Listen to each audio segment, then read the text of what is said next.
أهلا بيكم في دليلك لمعرفة كل ما يخص البنوك 2024. بعد ما اتخرجت كنت بواجه مشكلة اني مش فاهمة البنوك دي ايه بالظبط، بس اللي انا اعرفه الناس كلها بتقولي قدمي يا بنتي في بنوك، قدمي يا بنتي في بنوك، لازم تقدمي في بنوك. طب ليه؟ طيب قدمي يا بنتي.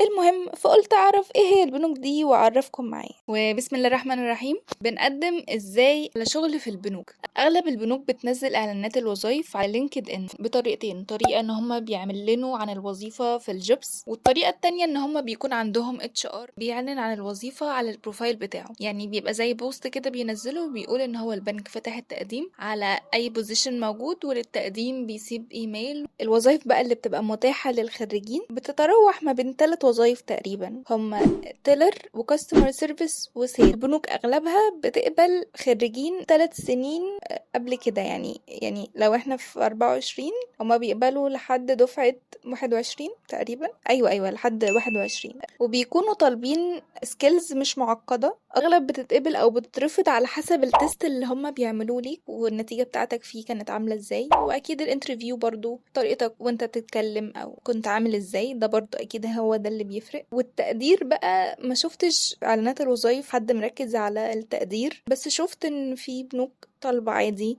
تقدير جيد جدا، وممكن كمان يبقى فيه جيد.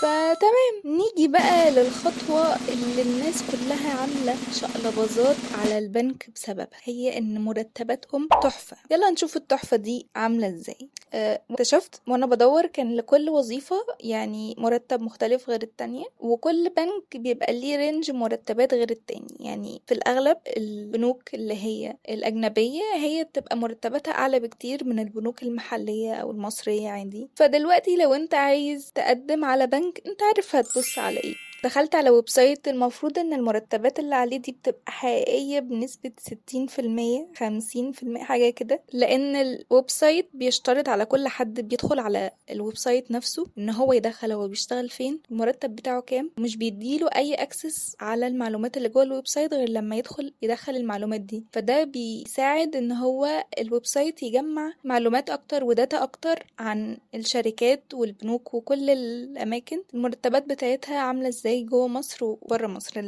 المهم هنفترض ان دي المرتبات والرنج الحقيقي يعني في البنوك. ماشي، اقل مرتب شفته كان 4000، وكان في كمان 3000، بس اكيد 3000 ده رقم قديم، يعني اكيد مش بنك هيبقى بيدي 3000. انا عارفة ان ده ممكن عادي يبقى مرتب، بس في البنك يعني اللي انا اعرفه انه مش كده. فبقى واكتر مرتب كان 17,500. ده برضو معرفش معتمد على سنين الخبرة ولا لأ، بس اكيد مش منطقي برضو ان حد يبقى فريش جرادويت وهياخد الرقم ده في اول سنة ليه. واعلى رينج مرتبات كان اليكس بانك وسي اي بي واي جي بانك. هل ده فعلا بقى الواقع ان دول اعلى مرتبات؟ يعني لو حد شغال هناك يقول لنا كده، او مش هيقول يعني عشان الحسد مش مهم، احنا مسامحين برضو. بس الرقم اللي كان بيتكرر في الاغلب كان من 7000 ل10,000. ده كان الحاجة اللي اتكررت قدامي في اغلب البنوك. حاجة تاني نسيت اقولها، ان البنوك دلوقتي بتفتح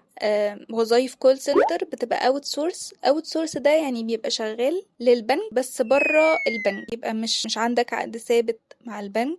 في الاغلب اللي بيكون مسؤول عن كده او اللي انا شفته قدامي هي راية كل فترة بتنزل اعلانات وظايف انها عايزة كول سنتر لبنوك، فهم بيعينوا كول سنتر يردوا على المكالمات اللي بتيجي للبنك. فده معنى الاوت سورسنج. وشفت برضو ان في ناس بتقول ان بعد 3 سنين لو كملت كول سنتر في نسبة ان انت تتعين تبع البنك، بس مش كل البنوك. ده لو هتقدم حاجة زي كده محتاج تبقى فاهم النقطة دي كويس. حاجة كمان، الكول سنتر بيبقى مواعيد اكتر شوية عن مواعيد البنك، فممكن تبقى مواعيدها زي مواعيد الكول سنتر عادي اللي موجودين بالشركات. ممكن توصل، يعني في ناس شفتها قالت ان هما ممكن يوصلوا ل 12 ساعة شغل، بس ده كله بتبقى يعني بتاخد قصاده.